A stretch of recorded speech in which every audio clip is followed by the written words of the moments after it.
ہم نے آپ کے سامنے سورہ بقرہ کی آیت نمبر 10 تک کی تفسیر آپ کے سامنے پیش کی ہے۔ سورہ بقرہ کی ان 10 آیات سے ہمیں کیا لیسنس اور سبق ملتے ہیں، یہ دیکھتے ہیں۔ سب سے پہلا سبق تو یہ ملا کہ ہدی للمتقین، قرآن متقیوں کے لیے ہدایت ہے۔ تو پتہ یہ چلا کہ ہم نے سورہ فاتحہ میں جو اللہ سے ہدایت مانگی تھی، اہدنا الصراط المستقیم، اے اللہ تم کو صراط مستقیم کی ہدایت عطا فرما، وہ ہدایت کہاں ملے گی؟ اسی قرآن کے اندر ملے گی، اور پھر اس قرآن کی جو شرح ہے، اس کی جو تفسیر ہے اللہ کے رسول کی احادیث، اس کے اندر ملے گی۔ دوسری بات یہ معلوم ہوئی کہ تقویٰ جو ہوتا ہے اس کا تعلق صرف دل سے نہیں ہوتا، تقویٰ کا تعلق بدن سے بھی ہوتا ہے، اور تقویٰ کا تعلق انسان کے ظاہر سے بھی ہوتا ہے۔ اسی لیے آپ دیکھیں کہ متقین کی جو صفت اللہ نے بیان کی ہدی للمتقین، تو الذین یقیمون الصلاۃ کہا کہ وہ نماز قائم کرتے ہیں۔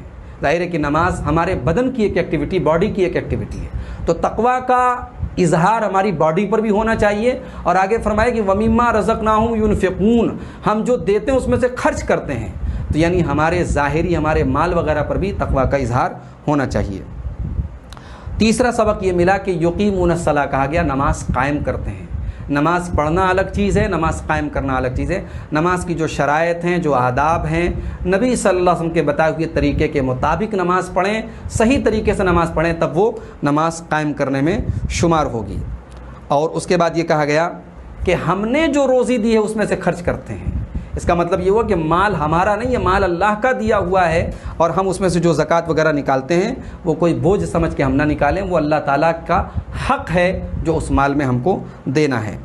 اس کے بعد فرمایا کہ اولئک علی ھدی من ربہم واولئک ھم المفلحون، کامیابی اگر پانا ہے تو یہ کوالٹیز اپنے اندر پیدا کرو۔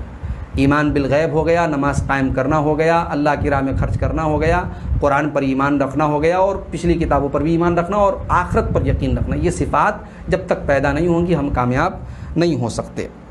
اس کے بعد ایک بات یہ بھی پتہ چلی کہ اللہ تعالیٰ نے منافقوں کا ذکر کرتے ہوئے کہا کہ ان کے دلوں پر ہم نے مہر لگا دی۔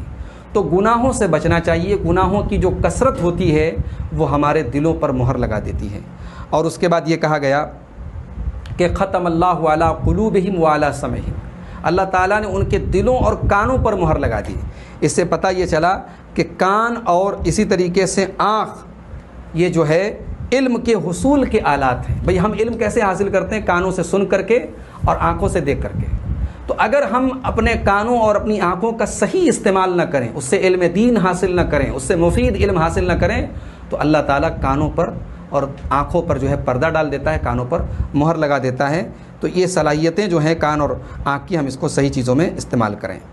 ایک بات یہ بھی پتہ چلی کہ جو منافق ہوتے ہیں، جو کھلے ہوئے اور چھپے ہوئے کافر ہیں، وہ کھلے ہوئے کافروں سے زیادہ خطرناک ہے۔ کافروں کا ذکر اللہ تعالیٰ نے 2 آیتوں میں کیا، منافقین کا کئی آیتوں میں کیا، تو منافقین کا معاملہ زیادہ خطرناک ہے۔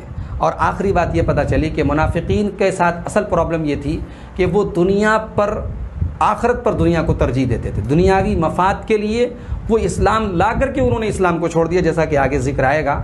تو دنیا کی محبت اور آخرت سے دوری، یہ 2 بڑی خطرناک چیزیں ہیں، اس سے انسان کے اندر نفاق پیدا ہوتا ہے۔ اس لیے ہمیشہ فکر آخرت انسان کے اندر رہنی چاہیے۔ اللہ تعالیٰ سے دعا کرتے ہیں رب العالمین ہمیں نفاق سے بچائے، ہمیں دنیا کی محبت سے بچائے، آخرت کی فکر ہمارے دلوں میں پیدا فرما دے، اور سورہ بقرہ کی ان 10 آیات میں جو باتیں بیان کی گئی ہیں، اللہ ان سب پر ہم کو عمل کرنے کی توفیق عطا فرمائے۔ آمین۔ وآخر دعوانا ان الحمد للہ رب العالمین، والسلام علیکم ورحمۃ اللہ۔